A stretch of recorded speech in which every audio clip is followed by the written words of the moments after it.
Bapak Ibu Saudara yang dikasihi Tuhan Yesus Kristus, selamat bertemu kembali dengan saya dalam video pastoral. Kali ini saya akan membagikan kebenaran firman Tuhan dari surat Paulus kepada jemaat di Kolose, tepatnya Kolose pasal yang kedua, ayat 6 sampai dengan ayat yang ke-7. Demikian bunyi firman Tuhan.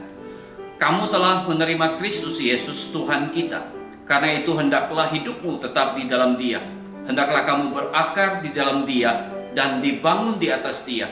Hendaklah kamu bertambah teguh dalam iman yang telah diajarkan kepadamu, dan hendaklah hatimu berlimpah dengan syukur. Saudara yang dikasihi Tuhan Yesus Kristus, surat Paulus kepada jemaat Kolose tentunya tidak hanya untuk jemaat Kolose saja pada waktu itu, tetapi juga bermanfaat atau ditujukan juga buat saudara dan saya pada saat ini. Sehingga saudara, yang perlu kita pahami adalah ketika kita sudah menerima Tuhan Yesus, janganlah kita merasa bahwa kita sudah punya tiket untuk masuk surga yang mulia, lalu kita menjalani hidup yang tidak melakukan apa-apa. Paulus mengajarkan kepada kita saudara bahwa ketika kita terima Tuhan Yesus, maka hidup kita harusnya tetap di dalam Dia. Seperti apa hidup tetap di dalam Kristus itu saudara? Tentu kita perlu menjalin relasi dengan Tuhan kita melalui pembacaan firman dan juga melalui doa.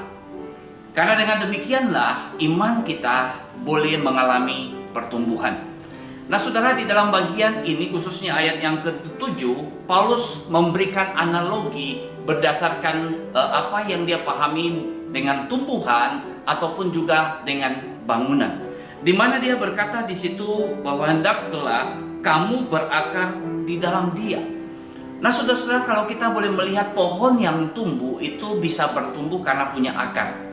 Kemudian pohon yang tumbuh makin tinggi, akarnya juga makin dalam.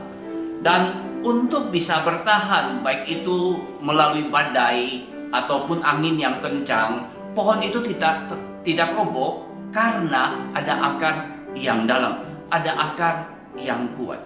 Demikian juga dengan bangunan saudara. Ketika sebuah bangunan itu dibangun atas fondasi yang kokoh, maka bangunan itu akan tahan goncangan. Ada gempa sekalipun, bangunan itu tidak runtuh, bangunan itu tidak roboh saudara. Dan inilah yang Paulus maksudkan kepada saudara dan saya, orang-orang yang sudah menerima Kristus itu punya hidup tetap di dalam Kristus, hidup yang berakar di dalam Kristus, dan hidup yang dibangun di atas Kristus. Supaya kita punya iman yang teguh di tengah-tengah badai kehidupan, di tengah-tengah goncangan kehidupan, sekalipun kita tetap bisa berdiri teguh atas iman kita di dalam Tuhan kita Yesus Kristus. Bukan saja iman yang teguh, tetapi itu membawa ketenangan, membawa damai sejahtera yang membuat kita tidak khawatir, bahkan berlimpah dengan ucapan syukur.